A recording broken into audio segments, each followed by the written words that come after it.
Welcome back. The Minister of International Relations and Cooperation, Ronald Lamola, says Cabinet is yet to deliberate and make a final decision on the closure of the Israel embassy. This is despite the National Assembly passing a resolution for the closing down of the Israel embassy 8 months ago.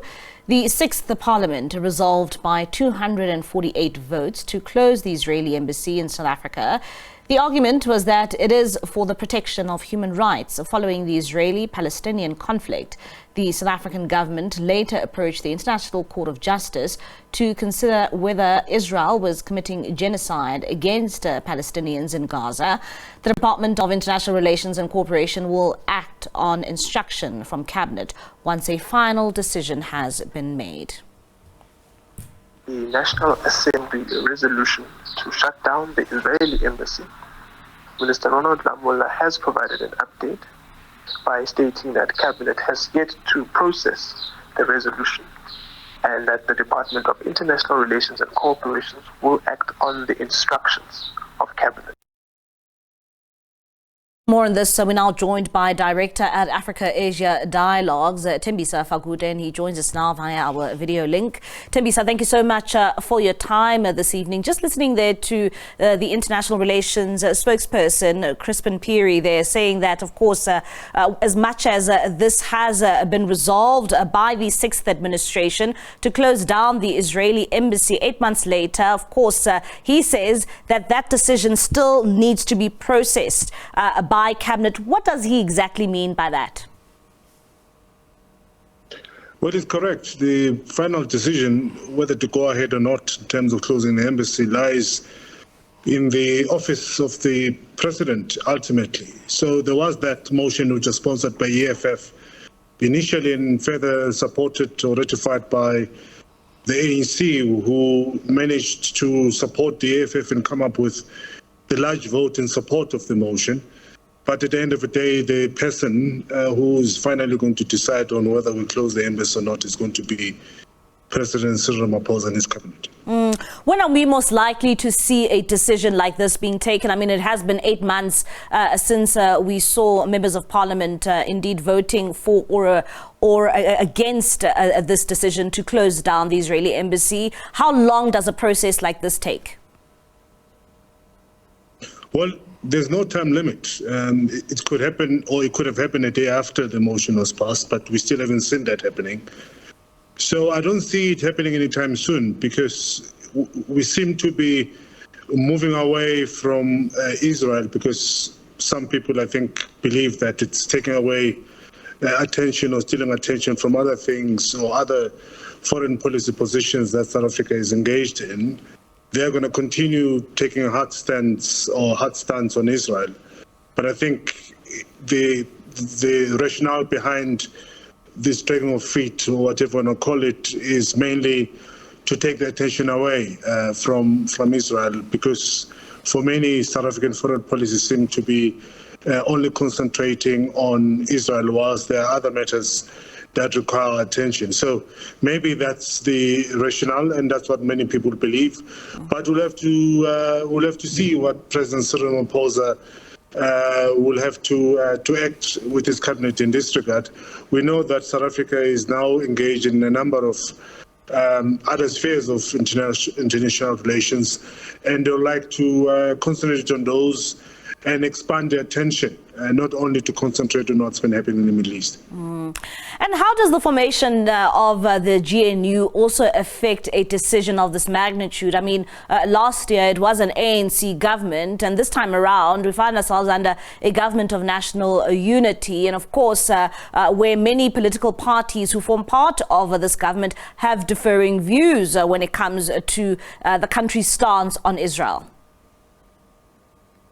It's certainly going to have an impact, because the cabinet now consists of both the IFP and DA, both of whom have been very critical in terms of South Africa's position on Israel. In other words, they sided with those that believe that South Africa should take a much more softer stance and position on Israel, particularly these two organizations. So now that they are part and parcel of the Government of National Unity, and Cyril Ramaphosa would like to see the Government of National Unity working, and to avoid the hurdles at this very early stage of his cabinet and government. I think that's why I believe he might want to shelve this for a later stage in the foreign affairs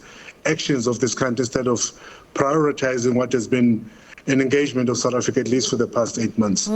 What does this say about, the South African government, particularly looking at coming from the 6th administration and the strong stance it took against Israel and taking it to the ICJ, and now seemingly to be keeping a bit hush and quiet when it comes to the matters of, Palestine and Israel, and particularly when you look at even the messaging coming out from, that opening address of Parliament by President Cyril Ramaphosa, not really saying much, especially when you contrast that to his State of the Nation address.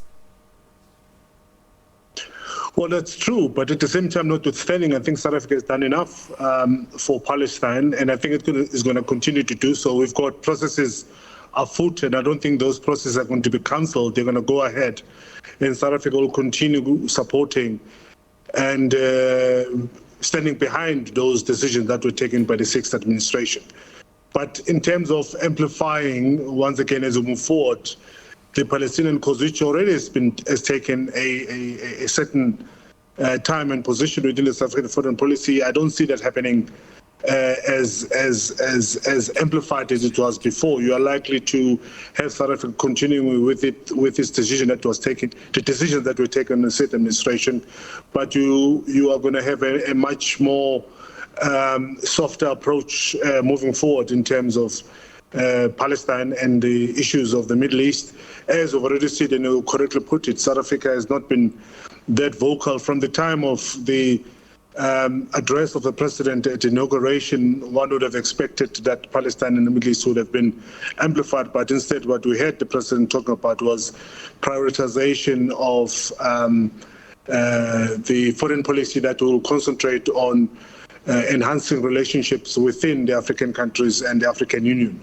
So it's interesting times moving ahead, but again, I think GNU's composition further complicates the position of at least the president and the ANC members or leaders within the cabinet of President Cyril Ramaphosa.